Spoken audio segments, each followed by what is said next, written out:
summoned me for an emergency dinner. I walked in to find a firing squad. His parents, his sister Chloe, and two strangers. Chloe tossed a manila envelope on the table.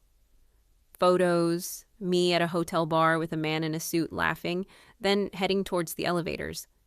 "Last Thursday, 2 p.m., Chloe snapped. "Mark was at work. Care to explain your meeting?" Mark wouldn't look at me. "How could you?" he whispered. I didn't flinch. I picked up a photo, then pulled my phone out. I swiped to an email and slid it across the table. It was my new employment contract with Miller and Associates. "That man is David Adler, the senior partner," I said.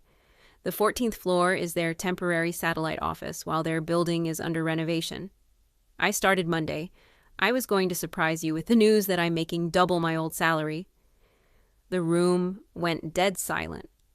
Chloe's face turned ghostly.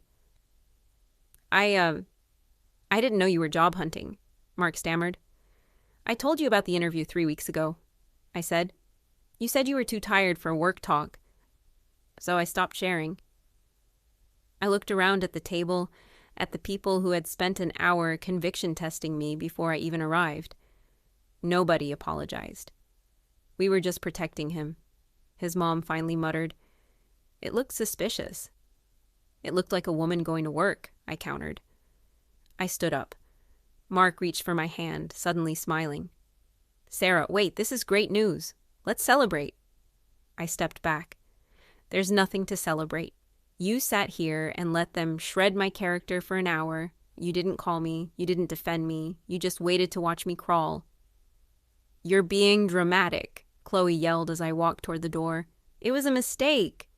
"It wasn't a mistake," I said, opening the door. "It was a reveal. Now I know exactly how little you trust me." I left. Mark called me cold for the next 3 days. His family says I clearly never loved him if I could walk away over a small misunderstanding. But I didn't leave because of the photos. I left because in a room full of people I called family, I didn't have a single ally.